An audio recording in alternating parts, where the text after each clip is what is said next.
What is up, everybody? Welcome to the Movies That Make You podcast, where movies are more than just entertainment, they're a catalyst for meaningful conversations. I'm Jonathan Sprang, and I go by Sprang, and most weeks we dive into movies to watch in preparation for a new release hitting theaters. But we don't stop there. We explore the morals, the deeper ideas, and the life lessons that these films offer. This week's episode is on Joker, Folie à Deux.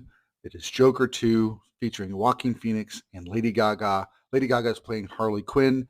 As we'll get to in the episode, it's a little variation of the Harley Quinn character, just like Joaquin Phoenix's Arthur Fleck is a variation of the Joker character that we've known from the comics and other movies. Great conversation. Kristen was super excited about watching this movie again. She had all the notes, all the ideas, all the thoughts, and she just let it all out. And so it was just so much fun having this conversation. So hope you enjoy it. Before we dive into this week's episode, here's a sneak peek at the next 4 weeks of what's coming up on the Movies That Make You podcast. Next week, we will be into October, which means we will be talking all things horror. We'll have 4 episodes for you. Each of them has a different theme. The first week of our October series is going to be gearing up for Terrifier 3 with Papa Goss. In order to do that, we're going to talk through all the icons of horror. Freddy, Jason, Michael Myers, Ghostface, everything we can come up with. The second week of our October series, we will be discussing top 5 indie horror films. And these are actually ones that Kristen ends up liking more than some of the mainstream things. And so we'll have a lot of fun talking through those. The third week of our October series, we're going to have the boys in. We're going to be talking all things Venom because Venom 3 comes out that week. So we're going to talk of the Venom series, including Morbius. I don't know if we're going to get to Madam Web, but we might because it's horrifying. The last week of our October series, we're going to be talking top 5 horror movies. Kristen's going to bring her top 5. I'm going to bring my top 5, and we'll see where we end up, see who wins out, see which ones make it on our list. Hope those episodes excite you. And without further ado, let's get to the podcast. We are back with another episode of the Movies That Make You podcast, and this is going to be the movies that make you laugh, but not really. We are talking about the Joker movie that is coming out this weekend, the Joker sequel featuring Joaquin Phoenix and Lady Gaga. And so we're going to be talking all things Joker and Harley Quinn a little bit today. And I am joined by my beautiful wife, Kristen Sprang. What's up, everybody? Glad to be here. Yes, and this is going to be a fun one. I think, when the first Joker movie came out, we really liked it. So with this new one, we're excited to see where it goes. But then, because it's Joker, I mean, he's been on screen a whole bunch. So we're going to touch on the original film TV version with Cesar Romero. We're going to touch on Jack Nicholson's Joker from the 1989 Batman. We're going to touch on the Heath Ledger Joker from the Dark Knight series. And then we're going to hit up Jared Leto and Margot Robbie for Joker and Harley Quinn from the most recent DC movies. So before we do that, let's check in. How's life going for you? How's life? Well, it has been busy with all the kid activities, working and also coaching and, working out, trying to be healthy, trying to live the best I can. And yeah, but I'm loving it. I'm definitely not bored. No, this week was definitely one that was like not boring at all. We were busy at work, bouncing around all the different things. So lots of stuff going on there. And then had a good time this weekend for the kiddos. Jacob turned 14. Yep. So if you saw that on our Instagram, we did Haunted House on Friday night, and then we did Beetlejuice yesterday on at Alamo Draft House because they reopened in Yay! Texas. So exciting. So that was good. Did some cake. Did some he likes Popeyes and Bojangles. So we had Popeyes for Friday night dinner and Bojangles for Saturday breakfast. So we've had a good time celebrating him. So yeah, it's been fun. Can't believe we have 2 14-year-olds in the house now. I know. Crazy. But yeah, we've watched a few movies recently. I'm excited for the October. Yes, I know that's your favorite month out of the whole year. I'm getting to enjoy it more, mainly because you don't make me, I say make in quotes, but watch a movie every day just because that's a lot. Like when I'm not working or coaching, I still have house stuff to do, and but I know you enjoy it, so it's fun to have you get all excited. Yeah, so we've got our list together. I sent you the list, and so we've got the stupid thing is as like the last few weeks, like everything's been, all the things on social media is like all pointing towards all these horror films that are coming out, or that like lots of folks are kind of like gearing up for Halloween. So it's a lot more content. So I've just been adding movies that I'd like to watch during the month of October, and it's like over 100 now. Yeah. Like, it's not going to happen. We're not going to get through 100 movies in the month of October, but I tried to rank them, from what I'd like to watch. This is the last episode before we hit the October. Hmm. So Joker comes out October 4th, and so we're dropping this on that Monday, but we're really gearing, like, it's about to happen. Joker would be considered a horror movie in some ways, just because of the mental health stuff and the scariness that he brings. But there's just this excitement for me that, like, as I've tried to look at what movies I've not seen before, and because we've watched through a lot of the series that I like already, like, now is a time where it's like some of these movies that I'm putting on the list I've never seen before. And so that's going to be a unique thing for this year. We're going to hit some that I have seen because we want to watch The Shining, and we might have some of the boys watch that one with us. We want to watch some PG-13 movies with the boys Hmm. because they enjoy those too. But then a lot of the other ones that are more adult driven, it's movies I haven't seen, like movies from the 80s or 70s that are high up on like horror lists, but it's never been one that I've watched.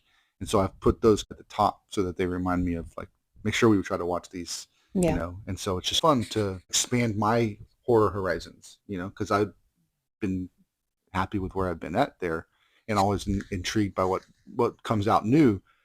So I haven't really gone back and watched some of those classics. So very excited for that. The boys are excited for that. Be sure. I mean, I know in the intro I mentioned what the October series looks like. So be sure to, hope you'll follow us for that, because it's going to be a fun month. We got Papa Goss first week talking about iconic horror characters. You and I are going to talk through our top five indie films that we've seen before. Hmm. We're going to do Venomverse with the boys, and then we'll finish it out with the top 10 of our favorite horror movies. And it's going to be a different, really fun format for that. So I hope you'll join us for that, and going to pay homage to the guys I used to listen to, John Roca and Matt Nost, when they did the top 10 show. So we're going to try and do that format. So it should be fun. So hope you'll check that out. Cool. Well, let's jump into Joker as a character before we get into the Joker movie. That's probably going to be the last one we talk about, because it's the most recent iteration. So we just watched a couple of clips, and on the Cesar Romero Joker from the 60s or 60s Batman TV show. What were Yeah. your thoughts? He was annoying, in my opinion. The laugh, it was a little extra. I'm sure he was just fully embracing his character, and as the Joker, it was just trying to be a comedy, but in a evil sort of way. I feel like the makeup and hair and all that was great. In my head, I've always pictured Joker to be a little bit on the rounder side, and so he fit that category. But I felt like the acting was good. It was, yeah, he was just, that character himself it was just a little extra.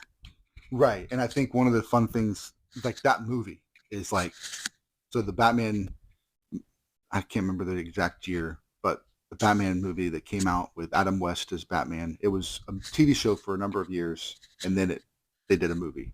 And it's like not great. It's just usually people are just like, this is stupid. Um, and so there's this sense where it's like it's it's embracing the kid and like the comic bookiness of it, like, to the 150th degree. They're Hmm. really leaning into the kid aspect of this, and so it's a little silly. The puns are ridiculous, but I think what's one of the other things that I think is funny about it is that he didn't want to shave his mustache, and so they they put the makeup over his mustache, and that's the iconic thing about Cesar Romero, is that he didn't want to shave his mustache. Um, I did notice that, and I thought, well, that's his choice, yeah. and that was very iconic for that time being, or Hmm. that time Yeah. where men would just have mustaches. Hmm. And I think there's couple of things that I thought were fun that led to.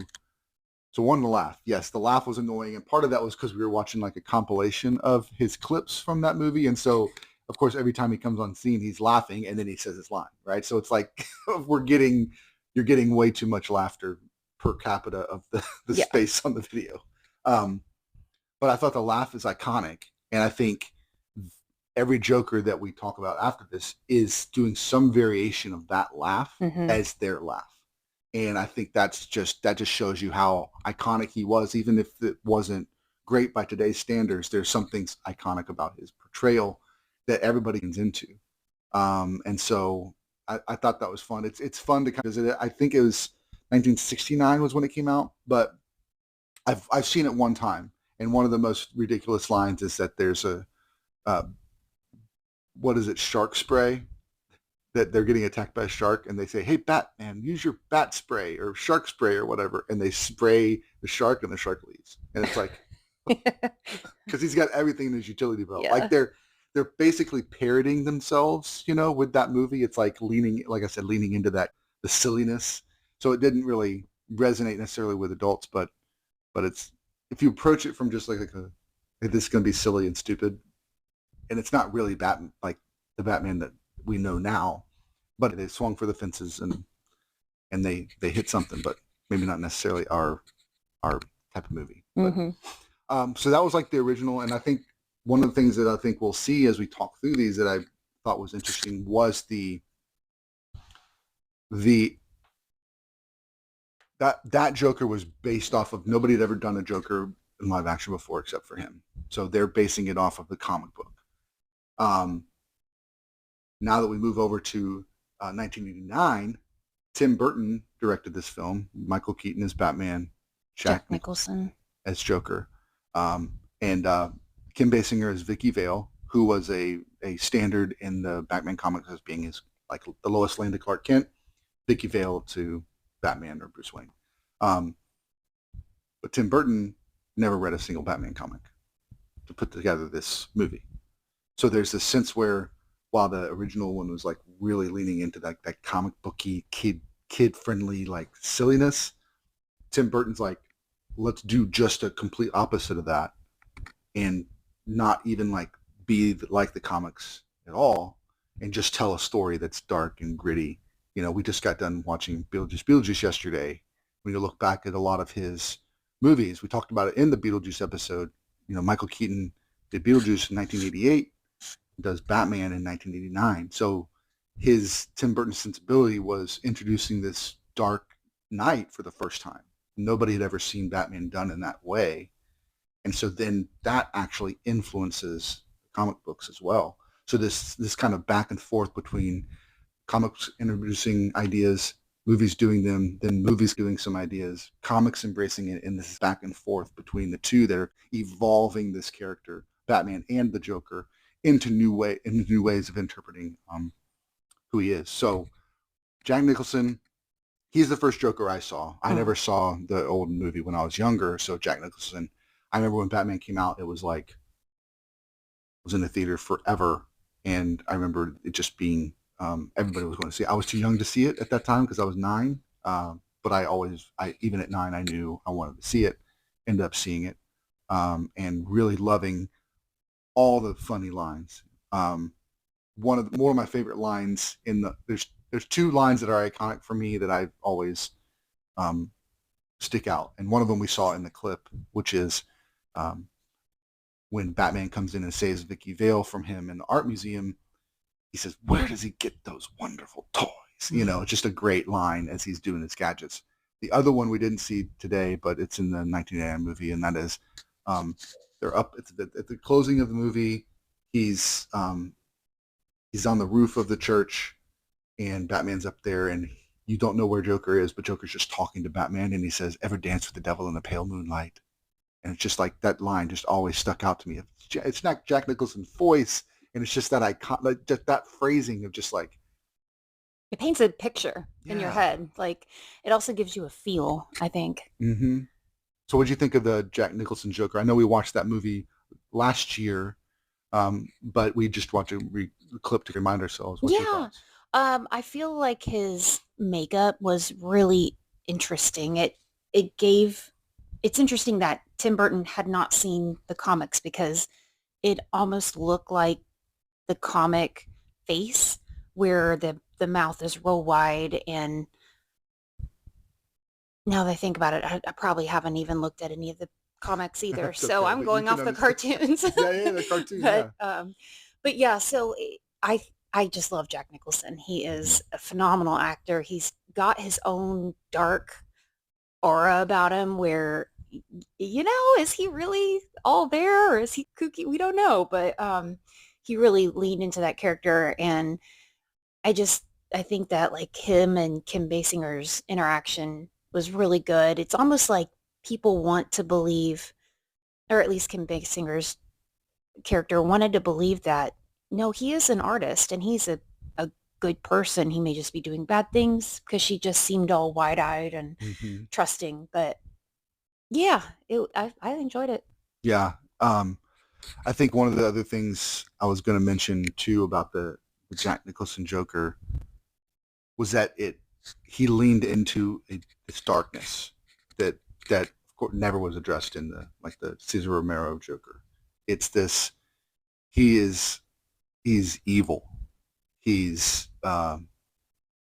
he's there to kill. Like when he's going through her portfolio, when he comes across all the art pictures he doesn't like, but then he sees a dead person, he's like, yeah, that's it. And it's like this dementedness of the Joker that I think this movie leaned into. That Joker is like he's he's not all there.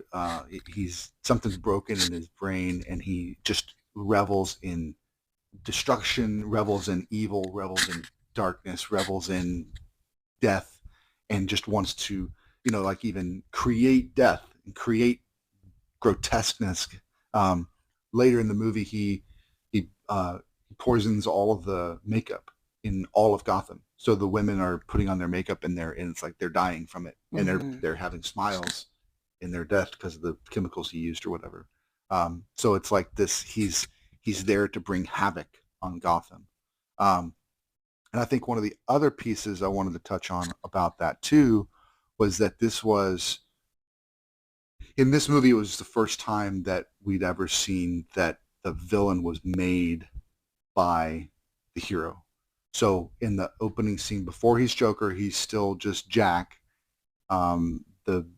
The bad guys are all running around this chemical plant. They're trying to take it down. Cops show up. Batman shows up to try and save the day. Ends up Jack starts to fall. Batman tries to save him and can't, and he falls in the chemicals.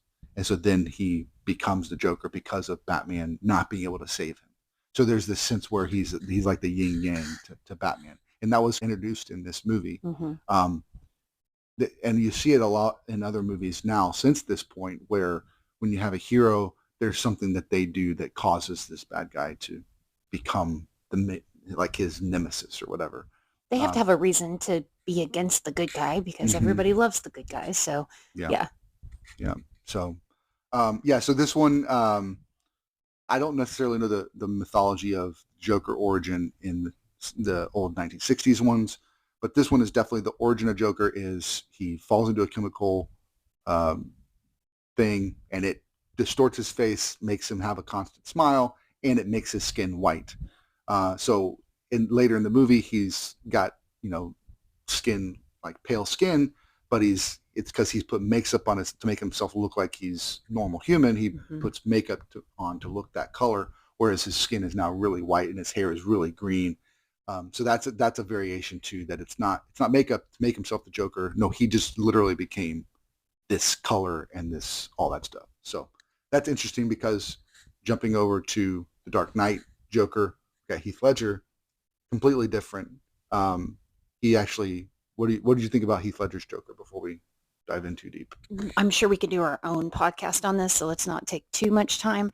I know you love this one, but I I feel like Heath Ledger just fully embodied this character. He was super dark. He was very scary. Didn't have a lot of like the goofy, laughing lightheartedness that the 1960s one had. He just was very evil. Mm-hmm. Yeah, and at one point he says, "I don't have a plan," but like you definitely know he has, like he's had a plan since the beginning. He's like, "I can take down Batman because I'm smarter than everybody else in this room." And the bad guy, the mobsters don't know what to do with Batman, and he's like, "I'll take care of him for you. You just got to pay me half of all of your money." And they're like laughing at him, but he does it. I mean, and you're right. Like, there's no whimsicalness of him in the character, but in that his introduction to us is him doing the Caesar Romero laugh.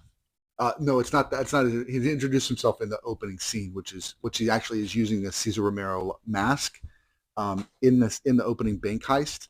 But then when he introduces himself to the mobsters, he's doing the Caesar Romero laugh, the ha ha ha ha ha ha, oh, oh, ah, ah. And like I remember watching that and like everybody just laughing like crazy because you're like, oh my gosh, this is great.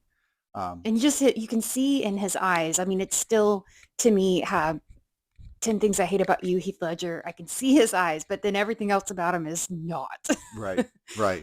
Um, for me, I think the origin of this Joker is that we don't really know his origin because he actually tells an origin 2 or 3 times in the film, but it's all lies. It's all different.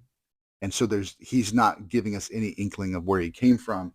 We just know that he um, has a fascination with Batman because Batman put on a costume and started taking down bad guys, and he's like, I'll do the same thing. And so while he wasn't created by Batman like in a literal sense, like in the 1989 Batman, his theatrics and the way that he approaches becoming this mastermind is somewhat created by him seeing Batman, dressed like Bruce Wayne dressed up as a bat.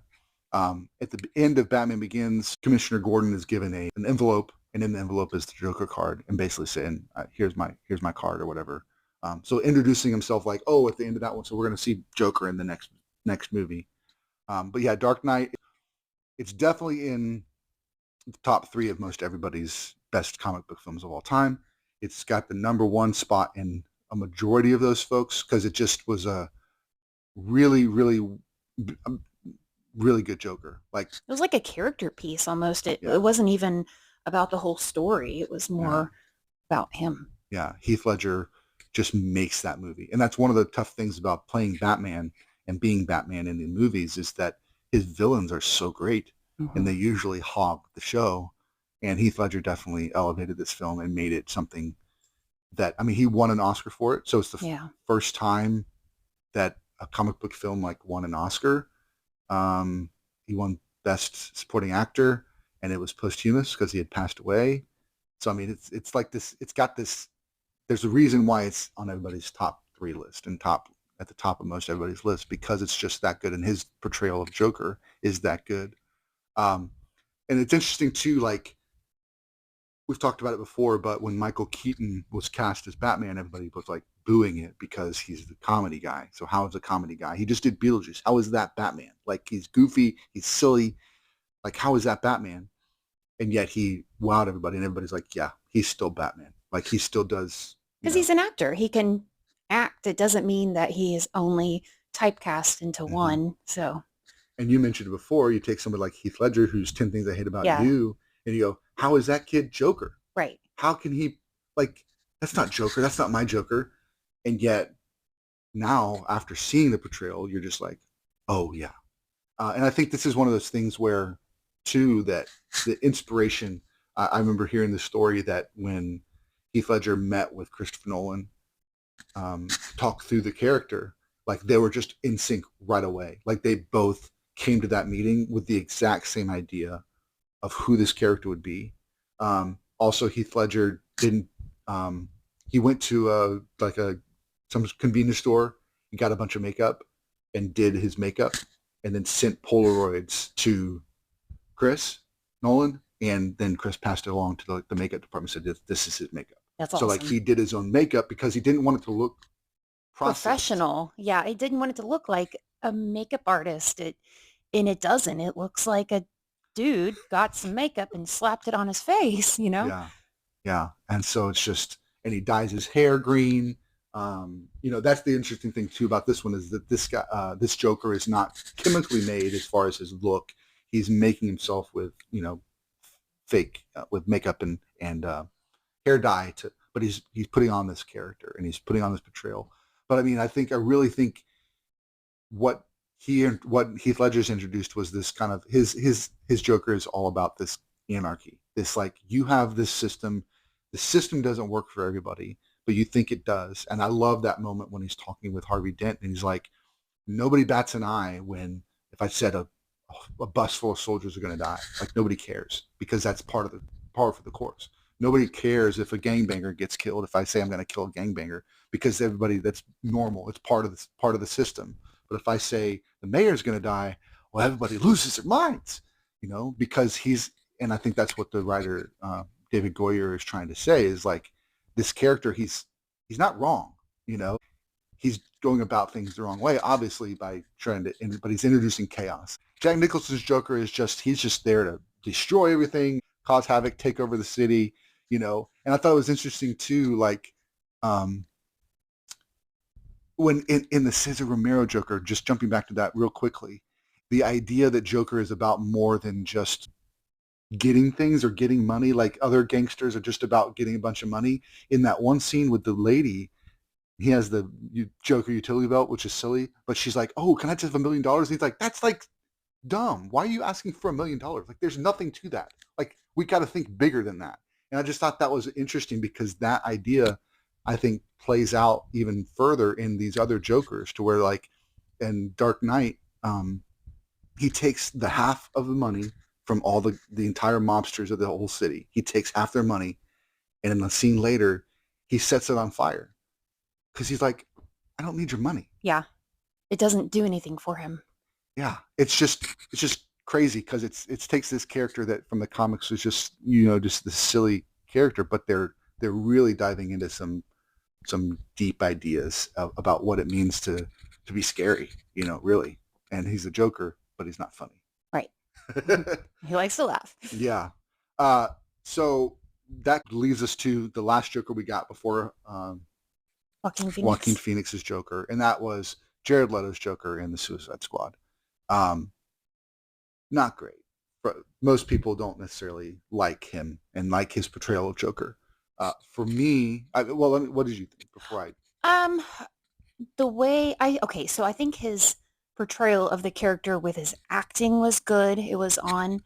What I didn't love was his makeup, the new look. It looked like a strung out Joker with some grills and not in what we've always pictured Joker to be. It's almost like a Joker in an alternate universe type thing.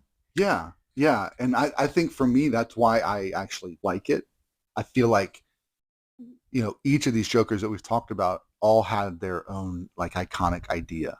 And I think he was like, well, how do you follow up Heath Ledger's Joker? You can't do Heath Ledger's Joker. You can't do Jack Nicholson's Joker. You can't do a 1960s Joker because it's not going to resonate. So, like, what could Joker be? What if he's there's a gangster world in this, universe, this DC universe that they were establishing, if he's the head of the mob or he's a part of that whole system, what if instead of being kind of Italian mob, leaned into more that kind of hood mob, like the gangster kind of side? So like Common's there as one of his guys that he's interacting with, and what if he went to the other side of the tracks as far as that gangster and that mob? So he leaned into the grill and the face tattoos and the really, I get why people don't like it. It is extra, 100%. I'm not saying I want every Joker iteration to be like this. I am somewhat impressed with what he came up with, because how do you follow up Heath Ledger's Joker without just repeating it? And I think he found a very unique way of telling that kind of story. And of course, the direction of the director and all that stuff, the decisions that were made. This is the Joker we're going to say. And I think, like, I agree with you. I think he did a good job of telling that side of the Joker. 100% believable. Whether you like it or not, I feel like he did a good job showing that character. Yeah. And I feel like Margot Robbie, she was awesome in and her portrayal as well. So I mean, they had a good chemistry, and it just I can't stop staring at his teeth. But then again, and actually in all of them, he had messed up teeth, and they Hmm. were kind of yellow, and it looked kind of like you would think evil and, Hmm. not taking care of yourself. So maybe he was embarrassed by that. Yeah. Let me see your grills. um, and I think that does kind of lean us into Harley Quinn too, because she's going to be in the new movie. Margot Robbie is the only one that's played her on screen up to this point. She's introduced in Suicide Squad and her origin was told in the Suicide Squad, as far as like um, in that universe how she was created. But that's somewhat the classic story. I did want to mention too that Harley Quinn was introduced. Kind of we were talking about how the comics influenced the movies and the movies influenced the comics. Hmm.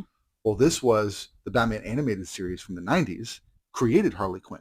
Oh, Like okay. she wasn't in the comics before. She wasn't in the movies before. And the animated series came up with this idea of like, oh, what if we had this character that was like a Joker-esque female and played along with Joker as this queen of clown.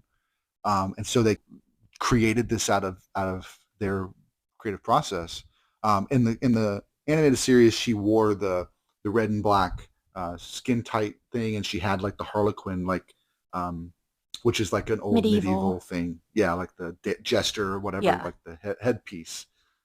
And she talked with the really thick New York accent, and always said Mr. J Hmm. and like and pudding and all that stuff. Like that's all from the animated series. So I'm sorry. So Margot Robbie is somewhat playing that role for the first time, and she's is adopting that kind of thick accent. She's adopting some of the look. They do have that one shot where they have her and Joker dancing, and she's wearing that outfit. Hmm. And then hey, let's do our own thing for the movie. Um, but that's become somewhat of an iconic Harley Quinn look now. Like it's in Fortnite, it's all over. If you look up Harley Quinn outfits, like it's going to be one of the top ones that pops up is the Margot Robbie Harley Quinn. And I think in that movie, Suicide Squad, I think she felt it was a little bit too sexualized. I think Margot Robbie felt like it was too sexualized, and there's a lot of legs showing in her character, in her costumes. And I think they actually, from what I remember hearing, they actually went back and digitally like made her shorter, like in certain scenes to make her more sexual. And so in her sequel, Birds of Prey or the Emancipation of One Harley Quinn, it's a Harley Quinn sequel. She's wearing like overall shorts, like jeans and Hmm. overall shorts. So she trying to take some of that. Hey, let's tone down the sexualization of this character a little bit, and let's just have a good story. And so we watched that one. Yeah. I liked it. Do you remember it at all? Yeah, it was okay. I remember we had talked about the clothing, so it was more of like, oh yeah, but I mean, it didn't.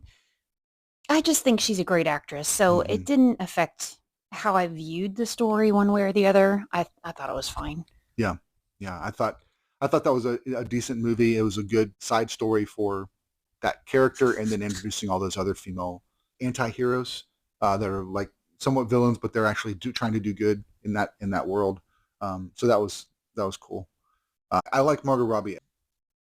Her portrayal of the character is really fun and exciting. Like to see that her portray her in those movies was like this is perfect. Like she's doing such a good job of the embodying this character that's psycho, but she's got her act together too. Like she's nobody to mess with, but she's also silly and goofy, all that stuff too. I just thought she did a great, and I think their chemistry I thought was pretty good for the movie. Yeah, they played off each other, and Hmm. they're both great actors. I mean, Jared Leto's phenomenal. Yeah, He can he can play anything. It's yeah, crazy. you really can. Be sure to tune in a few weeks when we do the Venom verse because he plays Morbius, and we'll be talking about that movie. A Nice. little plug. Um, so the Joker sequel, Harley Quinn is played by Lady Gaga. So one thing of note is that the director has come out and said she's not going to be doing that thick New York accent. She's not going to be wearing any of the iconic Harley Quinn clothes. and so it's really this other world out, Harley Quinn from some other place, not what we've seen before. Okay. And I'm down to see that from the previews. What she's wearing, what she Mhm. looks like fits the story of what they're trying to tell us. So with this, I was trying to pinpoint where the Joaquin Phoenix Joker fits into like his personality and his demeanor, where it fits into the whole Joker timeline. We've seen Joker be older, we've seen him be younger. I just couldn't quite pinpoint that. Do you know? So there's been a lot of different origin stories for Joker um, in the comic books. Each of the movies, they're not tied together. Each of these iterations of Joker have been in its own kind of small universe. So the Batman's 69 Joker is just in that universe. Dark Knight Joker just in that Christopher Nolan. None of these are connected story Okay. wise.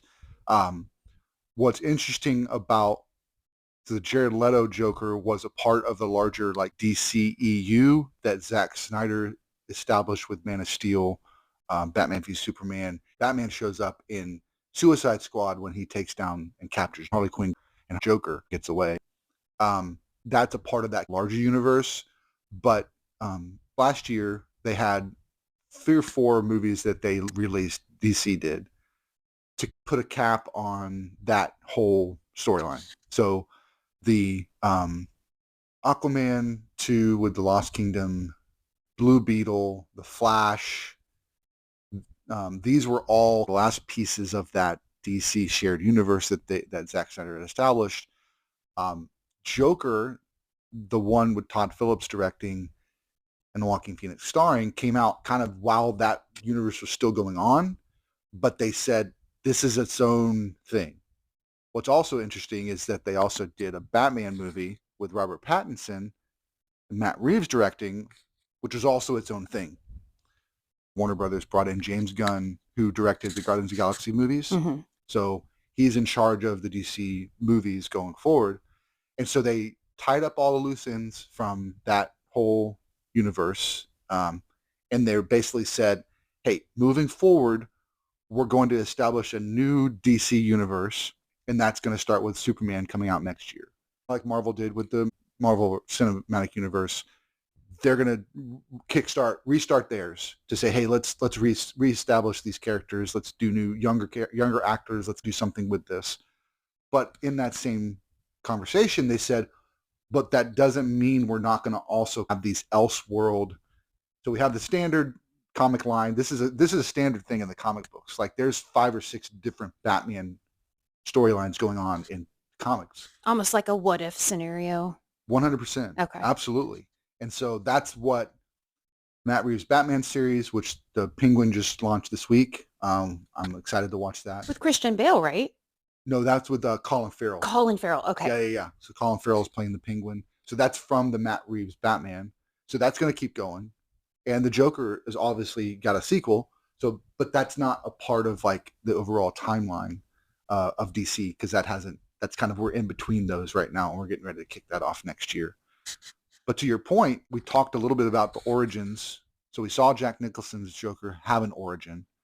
We don't know Heath Ledger's origin, but we know that it had something to do with him being broken and messed up by his upbringing, by his maybe a failed marriage, maybe something like that. For those of you that are interested, there is a comic book out there called The Killing Joke that does touch on a Joker origin that was kind of unique when it first came out. So if you're interested in that, but there is, in the comic books, there's been a writer that has tried to tie up all of the origins of Batman as if it was all the stories of Batman were all the same Batman. Same thing with Joker, that he reinvents himself as a part of his psychosis. So it's the same Joker since the beginning of the Joker being a character in the comics, but each time he comes out as somebody different, it's that he's killed his old self and reborn as someone new. And in that comic that I actually read, he has to kill Harley Quinn because he has to leave his old life behind and become a new Joker. So it's this kind of interesting. In the comics, it's gone kind of dark too. But that being said, in the first Joker movie, we are really getting the origin of that Joker. in the movie. So let's jump into it. Let's jump in feet first. One thing I noticed right off the bat was the lighting was low. It was dark. Lots of cello music, giving you that somber feeling as he's getting ready to put on his clown face. So that kind of is a little twist. Yeah, he's sitting there putting on his clown makeup, like you said, the dark score cello going on, and he's putting the smile on his face, and then he pulls his face away and he's in tears. Yeah. Like this guy. I mean, from the first moment we're seeing him, we're seeing all the complexity, all the pain, all the struggle that we're going to spend the next 2 hours like diving into even further. And he wants to make people laugh, but he can't connect with, I would say, the average. I don't like saying normal, with the average person in Gotham City. So he has this joke book and he's trying to read from them. Nobody laughs. They make fun of him. They tear him down. And so you're seeing the impact of how that makes him feel. And he's just feeling like a failure. Yeah. He starts out and he's got a job as a clown, and he gets hired to be in front of this electronic store and spin the sign so that he can get people to come in. And then he gets beat up by the kids. They take his arrow and break it. Yeah. And then the business owner wants him to pay him back. And he's like, but I didn't do it. Why would I steal a sign? And like nobody believes him. Now, the other thing about this that's good to point out is that we are getting the story from his perspective. Mm-hmm. And as we see throughout the movie, you can't always trust it. So there's that side of the storytelling. But technique. You don't know going first off. Exactly. So that's absolutely. Absolutely. So you're just kind of taking, oh man, why is everybody treating him so poorly? Yeah, it's definitely good. But after he kind of gets beat up scene, he then has to go home. And where's home? With his mom. And he's got this very odd obsession with his mom where it just seems a little over the top. I mean, he's bathing her. She doesn't seem like she's unable to bathe herself. Like, she's just, it's like a nurturing but too far relationship, which was kind of disturbing. Yeah, he says multiple times throughout the film that my mom said, I'm gonna be somebody that's gonna make the world a better place. I'm gonna bring a smile to everybody's face. That's what I'm here for, is to make everybody laugh, make everybody happy. And he's doing the exact opposite, like you said. So how does he get to his apartment though? He's going up the stairs. This is a big thing I kept noticing. So the stairs are telling his story with the mood. So if he's going up, it's typically a negative thing. If he's going down, he's usually lighthearted and happy and joking, and his life is going the way he wants it to go at that time. So that was, it always seems like he's super heavy going upstairs. He's not typical. He usually if it was any other movie, anybody traveling up would be, that's the goal. How do I get up out of this mess? And yet he enjoys getting down into the mess. Mm-hmm. We want to get out of it. And in this film, we're seeing that being really bogging him down and making him depressed, having to leave, having to go up to his apartment. This reversal, I would say, is that his character arc is one that's leading downwards, not leading upwards. Mm-hmm. Most definitely. One thing a reoccurring theme I saw was people that kept letting him down or ignoring him when he was just trying to make them laugh. One of them was there was a little kid on a bus that he was making silly faces, and the kid was laughing and thought that was cute. And then the parent was like, stop, there's like a overall dark feel. Mm-hmm. And Gotham as a city, it kind of reminds me of when COVID happened, as the city is just feeling very depressed and very put down, whether it's money or governments. I'm not sure what the specific reason was, but yeah, everybody's stressed out. That also is the first time I think we get introduced to the card that he gives people. So he's got a medical condition, and it's a true thing. Joaquin did the research, the director, they did the research. There is a true condition where someone can't stop laughing. And so they use that as kind of the reason that he laughs is because he has this condition. He's not putting something on. He's not faking a laugh. He does an incredible job of portraying the inability to stop laughing and how he tries physically to hold his throat, how it hurts to laugh. Like, I mean, incredibly, all of those things. He's not controlling the laugh. It's like this nervous tick. It happens when he's uncomfortable or in a wrong situation. Yeah. So it escalates Right. every time he does. Yeah, and he can't control it, so it's unfair for somebody to try to make him. What are you laughing at? So and that kind of escalates things too. So one of the other things that comes up with his mom is while he has his own mental health issues, his mom's not all there either. Yeah. She thinks that Thomas Wayne is his dad, that she had an affair with him, and so the Joker thinks that that's his dad that he's never met, and his goal is to meet him. So he tries to go meet him, and then Thomas Wayne tells him, now, while treating him very poorly, that's another thing about this Elseworld thing is we don't really, is this really Thomas Wayne, the way that he acted, but we don't know if we can trust his telling of this story to us. Thomas Wayne tells him, like, your mom worked for me for like 2 weeks. She was obsessed. We had to let her go. I'm not your dad. Like, if you were to take it out of his attitude and the way that he was telling it, he's being very practical in his explanation. This is what happened.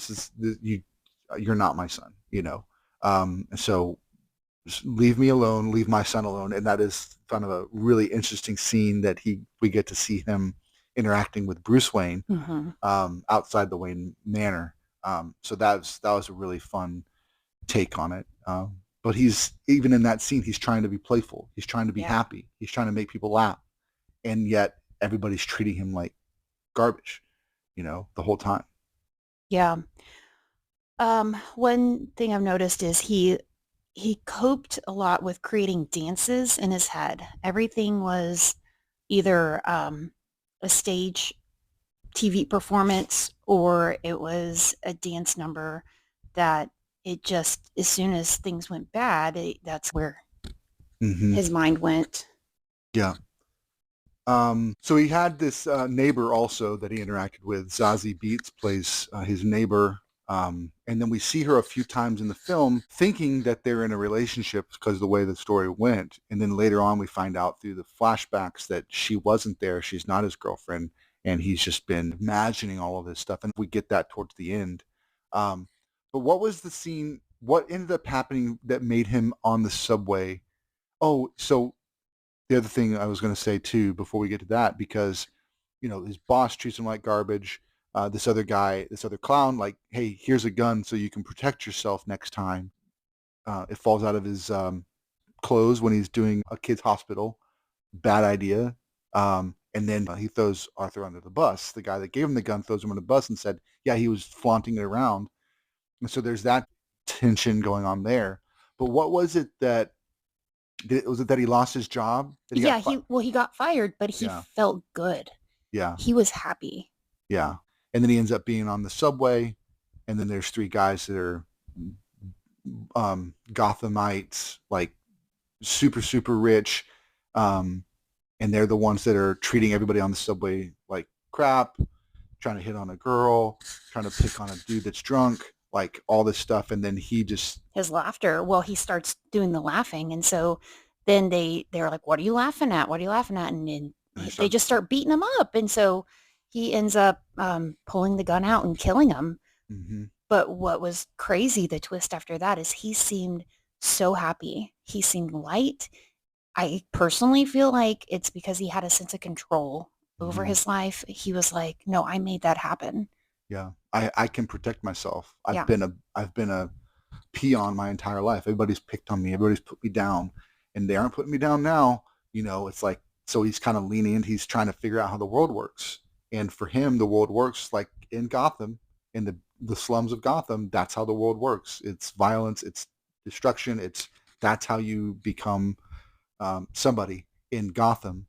And I think that speaks to the overall mythology of Thomas Wayne, Bruce Wayne, is that Thomas Wayne, his dad, was trying to revive the city. Like that's the classical story. He's trying to revive the city because it is gone to shambles. And in the midst of all of that, him and his wife get killed. That's the classic story of where Batman's gets his origin, is that his parents are killed outside of an opera house. But it's because he's trying to revive the city and he's trying to reestablish these spots in the city that are to get rich people to come down here, spend your money so we can try and build this economy back up. And then walking outside of it, there's, hoodlums there that take him out. After he got fired, I'm not sure if it was how the therapist became assigned, but we see him going to a therapist, and Yes. she just doesn't seem like she's listening or hearing him. And, he's getting frustrated and he's like, I'm not being seen. What were your thoughts on that? Did you feel like, Oh, I thought his portrayal of that whole thing and in the way that the story is telling to us was 100% beautiful in that respect. Like, he's like, I've told you this before. Like, I've told you, what are you talking about? Like, we've talked about this. Do you not listen? Like, and it definitely felt like this is just a job for you. You're not really invested. This is the slums of Gotham. Don't really have the energy for this. I don't really like my job. So I'm just going to come here and get a paycheck and hopefully nobody gets hurt, is what it felt like from her perspective. But who knows what she was going through in her own life. She's, probably going through the same stuff he is, and she doesn't have the energy to help somebody else because she's in so much pain herself. Yeah. Like, very well could be. But the way that it's told in the story is so, like, the whole movie, until that switch happens where we start to see the flashbacks of the psychosis of it not being true, that his portrayal is so earnest and we feel for him the entire movie. Like, we feel sorry for him and we're glad when he takes out the stock guys, because it's like he finally stood up for himself. It's like this weird thing that Todd Phillips, the director, did to make us care about this character in such a visceral way. And I think my favorite moment is the one after you mentioned he's happy after being able to protect himself.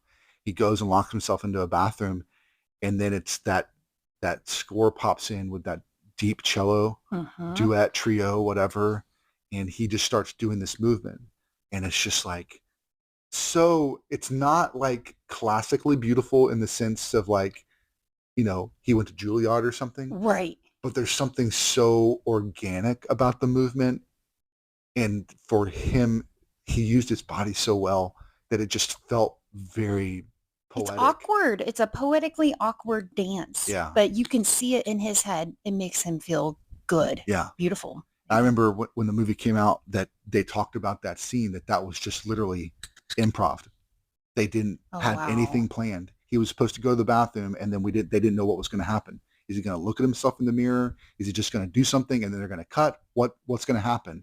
And so they just said, just do something. And that dance came out. That's cool. I mean, it's just like, oh my gosh. Yeah. It becomes this really pivotal moment. Like, this is a huge moment where the story takes a different turn and he begins to embrace the darkness. He embraces the Joker as a persona to be his empowerment, and then it really pushes him off to the next thing, where getting to be on the Murray Show. Yeah. Because he had done stand-up one night. Yeah. And it's so bad that they're making fun of him on the show. So then they call him up and say, hey, you want to be on the show? That's what it was, yes. But he was so excited because he had almost idolized him as a dad figure because they watched him every night. He felt like, oh, Murray's talking to me directly. And we had a vision where he, Joker thought Murray had called him and he was in the audience and was like, come on down here. Come on, son, and it just, you could see how happy Joker was, and then it wasn't real. Kind of cut back and you're like, oh yeah, he's just imagining that. But it's like that set up the whole scene later because it shows us how much he values Murray as being a father figure, like you said, that when it turns and he's now making fun of him, how much that hurts. How more that hurts. Because if it was just some random person making fun of his comedy, that wouldn't hurt as bad as it does when it's his father, like, jabbing at him. And so now he's like, hey, I'm going to give you a spot on the show. So he thinks like they're going to make up for it. And so he embraces that moment, puts on the suit. Oh, the amazing, like the costume director for the film just did such a good job with his suit, because it's not the classic Joker colors, but it's 100% Joker. Like the way that he embodies that, painting the face, dyeing the hair, the suit, I mean, just looks so perfect. And then, of course, that's the other scene where the music starts playing, Yep. and he starts going down the stairs to Yep. get, and he's dancing. That's the iconic kick that we see in the trailers for the new one, that he does that kick again. It's He's like so this, excited. It's I like, know. here it is. Like, and then while he's on the way to the Murray show, the cops try to catch him. Everybody's putting on the Joker face because the Joker is the one that killed those guys, and now it's sparked this revolution, which reminded me of V for Vendetta. Or even the Scream mask. Yeah, exactly. Where they're like, hey, we're embodying this, and I actually think, speaking of V for Vendetta, like the Occupy Wall Street movement that was back in 2014, 15, they were wearing the V for Vendetta mask because that was like the whole 1% thing, that like that we got to do better. Like there's people that are struggling, it's this call out to government and politics to like, hey, we need to do something with our money. Our economy's tanking, and this is not. So they were wearing the V for Vendetta masks, the Guy Fawkes masks, in downtown as they were protesting, and so this is playing into that. And it's Joker, because Joker's the one that killed those Wall Street kids, and it's like everybody's grabbing hold of that, like, hey, we have a vigilante of our own, and it's this Joker guy, because Batman is still a little kid, so we don't have Batman yet. So it's like they're embracing this dark side because he's going to be our savior, and so they're all wearing those Joker masks, and so then he gets away because they end up, one of the cops shoots a civilian, and then they just start taking out the cops, and it's like starts this riot while he then sneaks in and finally is able to get into the Murray show behind the stage. So yeah. Oh, and then after, I couldn't imagine how that would feel though, to finally meet your idol, the guy that you've put up on a pedestal, and to have them laugh at you and then get the whole audience laughing. Like, I could understand where his rage would come from, because he feels completely betrayed. Not that his actions next justify it, but right. Yeah, the action is not justified, but the feeling, like he's basically, and I think that's why this movie became a cry for, like a cry to recognize mental illness. It really became a launch pad for a lot of conversations around mental illness, even to the point that Gary Goldman, who's one of the comedians I love, he's in the film, and he is one that actually has a stand-up special where he talks a lot about his mental illness. He's got a book out where he's talking about his mental illness. I would advise you to look it up. It's on HBO Max. It's called The Great Depression, Gary Goldman. It's incredible to see this comedian's story, being super vulnerable, all that stuff. And I think that's the reason that he was in the film. I think he's like trying to promote it. Hey, this is, yeah. And that whole conversation he's having, like, nobody's seeing me. Nobody's listening to me. Why? You're just laughing at me. Like, there are people in the city that are just being laughed at for no reason. Why are you treating us this way? And it's just like, it's so earnest. It's so like gets you in the heartstrings, and then he shoots him in the head. Yeah. And then Murray's dead. So, but it also creates this chaos. And then when he's leaving, he's getting arrested. Everybody was cheering him on. All the commoners, all the people on the streets, wearing the Joker mask, and you get this genuine smile. And I mean, Joaquin Phoenix, I think he's like an amazing Joker, and that's why I'm so excited for this next movie to come out. But just he was like, yeah, this is it. You know, I feel good. I'm finally being seen. Yeah. And I have people now. I have people that respect me. I have people that see something that I valued as being good and something that they want to do for themselves. And then it cuts to him being in the psych ward, talking to the psychoanalyst, and then it cuts away, and he walks out of the room and with blood on his shoes, and so you're like, oh, he's just like he's creating chaos there. And I laugh, not that it's funny, guys, I'm not condoning that, but I laugh because it's just so his character. He's like, I figured out what makes me feel good. I know how to control things. I'm just going to kill people. Yeah. not advisable. Right. Just talking about the movie. Yeah. And that does kind of lead us into talking about the new sequel, what we've seen from the trailers. Lady Gaga, there's some sort of relationship that they form. One of the things we called out was in the first time he meets Zaza Beetz in the movie, she does like a fake handgun to her head and it Like, like pulls a trigger. And then Lady Gaga does that in the trailer, and it's kind of this callback to that moment. But there's also a lot of talk about it that it's going to be a musical. So there's going to be singing, and there's moments where songs breaks out. That's also getting at the whole what is real, what is not real.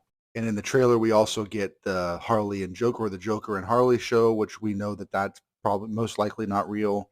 It looks just like the Murray show, so that's probably in his head. But there's all this stuff going on through the trailer that's just dramatic, and then there's real stuff. So what do you think about that? That it's going to have this musical element? well, I actually hadn't heard that, so this is new to me. So I'm gonna say that I don't always love musical movies, but I will tell you, I sure do love The Greatest Showman Mm-hmm. and like the opera, Phantom of the Opera. But so going into that, I just think that whatever they created with this movie, it's going to be great. I mean, from the fact that like the fonts, it's just giant and big and red, and Yeah. it's kind of not clean. It's a little rough around the edges, and Lady Gaga is fabulous. I loved her in Star is Born. Yeah. So I think that she can really embody unique characters, and I don't know, like her background, she can just put herself into it. So we know she can sing. I mean, Joaquin, I don't know about him, but Walk the line. oh, that's such a good point. Yes. So I think that it's going to be fine. Yeah. One of the things I did want to say around that was that because Lady Gaga can't sing and Harley Quinn can't, the director kind of reminded Lady Gaga of that. And so she's somewhat singing not like her big, boisterous self. And you can actually tell in the trailer because like the way she's singing is really kind of just scratchy. And then he joins in. And so there's that little moment there. And then there's also the moment where it shows Joker saying, "For once in my life, I've got someone who needs me," and then it kind of cuts. So there's those moments that they're giving it to us, but they're kind of keeping it in the wraps. They've not been showing some of the big music stuff. They've just been keeping it somewhat quiet and simple. But having that in my mind and knowing that as we were watching this original Joker, like it totally fits. Yeah.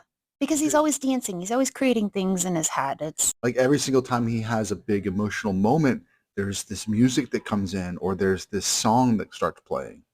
And it's instead of a needle drop like a record, it's going to be them singing the song. Instead of Frank Sinatra singing it, it's going to be Joaquin singing it. And so I don't think it's going to be that big of a jump for us to see this more in the musical vein. So it looks great. It looks very interesting. I feel like it's just going to be a good another dive into this character, and introducing the Harley Quinn character is just going to make it that much more epic. It just looks so beautiful. I actually get to see it before you do. I'm going to go see it on the Monday before it comes out. They're having a fan event at AMC theaters. I think they're also doing one at Cinemark also, but it's like this fan event on the big screens and be able to see the movie a little bit early. So very excited for that. And then you and I are going to go see it in the full IMAX, the 70 millimeter IMAX, just like we saw Oppenheimer. And so that's going to be just an epic moment. well, and I think that's going to make it even more grandeur and epic, Yeah. which is what Joker is. He's about epicness. And that 70 millimeter is a very unique thing. It's not something that they do for all these movies. There's a lot of promotion right now that says shot for IMAX, and that's still leveraging the IMAX that you get when you go to an AMC theaters versus going to like a museum where it's the 4-story tall screen. That's very unique. Chris Nolan does it a lot, and there's been a few other movies that have done that, but it's very unique. So the fact that this is in that version, super excited to see it. Yeah, well, thanks for letting me jump in. I love the Hey, it was psychoanalysis and amazing. oh, y'all, I had my notebook out. I was taking notes as things were happening because I'm like, I don't want to forget this part. It Yeah. was good. Thanks so much for joining us for this episode. You're welcome. Catch you guys later. Bye. Hey, before we let you go, I did want to make sure that I mentioned an honorable mention for Joker episode. We should have had this on the list and just slipped my mind till the very last minute and didn't have time to get it in. But I don't want to talk about Joker and not talk about Mark Hamill. Mark Hamill, Luke Skywalker himself, was the voice of the animated series Batman in the 90s. He became the sound of Joker. He took it to another level, and it was just bonkers good. So much so that when the Arkham video games came out, they were produced by Rocksteady, and they actually were able to get the voice actor for Batman, Kevin Conroy, and they got Mark Hamill to do the voice of Joker. So for 3 of those video games, it's like a trilogy of video games, you're still getting that iconic Batman voice and that iconic Joker voice that you grew up on. It was so epic. If you haven't already followed us, please follow us on Instagram. We're going to be posting a bunch of really cool video clips that I've been compiling over Instagram over the last few months, and we'll be sharing those as well, sharing those stories on our channel as well, plus clips and samples of this episode. So again, if you haven't started following us, we would love for you to follow us and go see Joker 2. Go see it this weekend. It should be a lot of fun.